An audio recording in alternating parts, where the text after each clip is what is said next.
Embodying everything that was crucial to the golden age of magic, a levitation, exotic and novel, this trick was instantly taken up by magicians everywhere.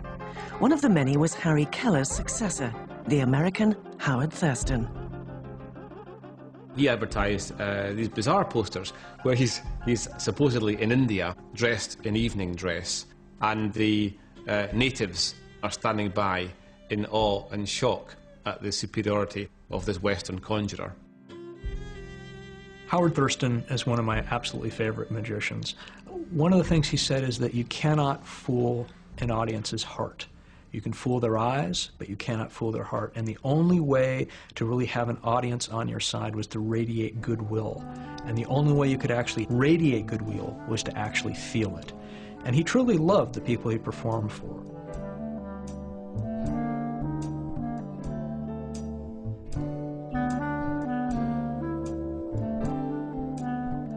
Howard Thurston had bought Harry Keller's show. This included an act called The Levitation of Princess Karnak.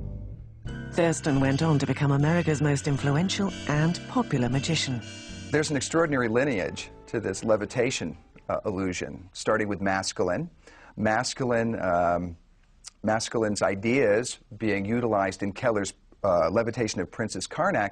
And then Keller, at the end of his career, turns over the mantle of magic, the cape, to young Howard Thurston. Keller chose Thurston as his successor because he believed America only had room in its heart for one great magician at any time.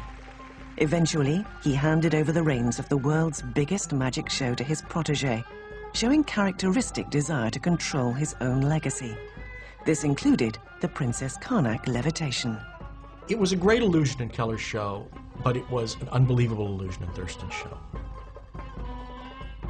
And part of it, I think, was his fascination with the East. Thurston had toured India when he was a young performer.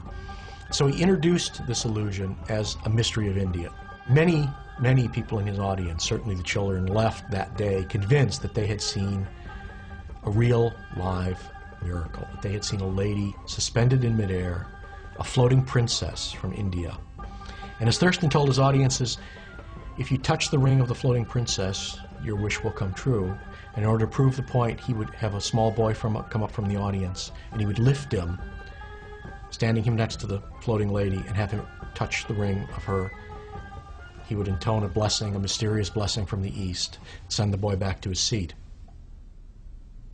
There's no question the effect that that had on those hundreds of little boys that got to make that wish, and there's also no question of the effect that it had on the thousands and thousands of people that got to watch that moment. That was not just technical magic, that was not just machinery, that was really a miracle. Howard Thurston grew up very tough life on the streets in Ohio, and he probably was part con man and part minister, and he ended up being a magician. And somehow, although that seems strange, it all fits together perfectly. Howard Thurston has a fascinating story in his autobiography. He was in a small town in Georgia. There was a young boy who was injured, had a leg ripped off. Thurston crouched over the boy and said that nobody was willing to help him, and Thurston started yelling to the crowd, "If you do not help this boy, I will put my magician's curse on you." And then they all started helping out. And then, as he said, as the boy was dying in his arms, he looked up at Thurston and said, "Are you Jesus?" And Thurston, well, he said he had no choice. He said, this boy was dying and was disappointed, and he didn't want to disappoint this boy, so he said, "Yes, I am Jesus." And then the boy died. During the Golden Age, live magic was a dominant form of entertainment, with performers such as Thurston dazzling the far-flung audiences of pioneer America, as well as undertaking major year-long tours of the world at large. This presented particular logistical difficulties for the cumbersome equipment involved.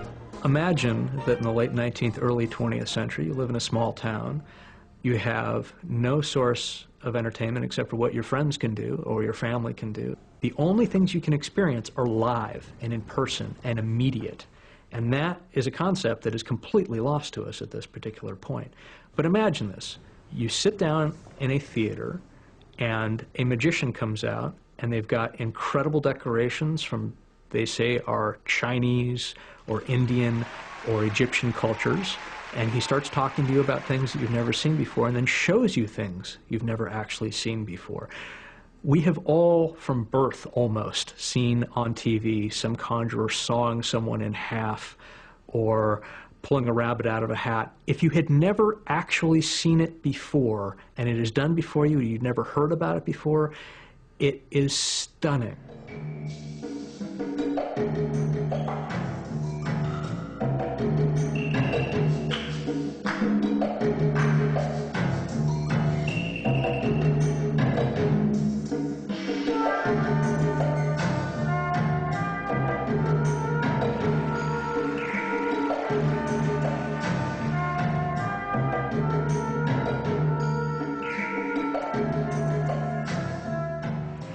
The Grand Magic Tours at the turn of the century were on a scale that's hard to imagine today.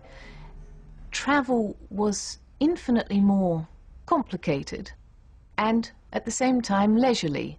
You didn't expect to fly from one part of the world to another in a couple of hours.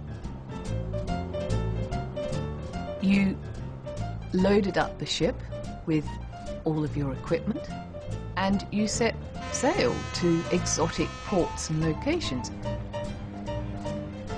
There were hundreds of porters to carry all the equipment off when you arrived. You took over the hotel where you were setting up. It was a much grander show. You had a sense of spectacle in the travel as well as in the performance. When you had a show of enormous size that was traveling around the world, you were subject to any number of problems. There were floods, fires, train wrecks, illusions were destroyed frequently.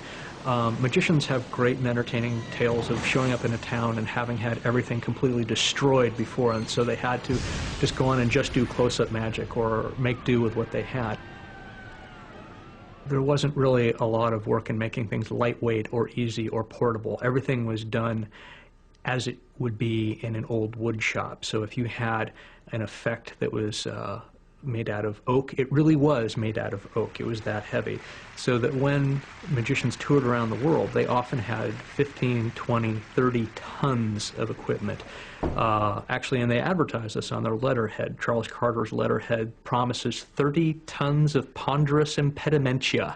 I think it was a day in which people generally thought that quantity was definitely as important as quality. You know, people would put on their posters, you know, how many people there were in the cast and how many cars of scenic effects that their shows would contain. And indeed, the most popular and successful performers of the day, people such as the great Lafayette, would have travelled with an enormous show and had probably 40 or 50 people in the cast in order to present not only spectacular magic, but great spectacle. Famous around the world, the great Lafayette was the most successful and best paid of all entertainers in the early 20th century.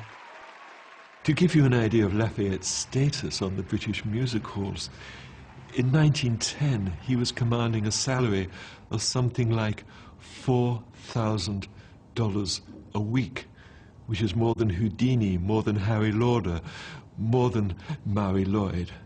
He really was a superstar. I was very excited to know that there was such a thing as the world's most hated magician. This would be the great Lafayette, who took a great deal of time trying to downplay the fact his name was Sigmund Neuberger, and he had an act that was very good. However, he hated other magicians, and other magicians hated him. The great Lafayette had one attachment in his life, to his dog, Beauty, who was kind of a little mutt given to him by Houdini, and Beauty was the light of his life. Beauty had her own train car. Beauty had gold-plated bones. The great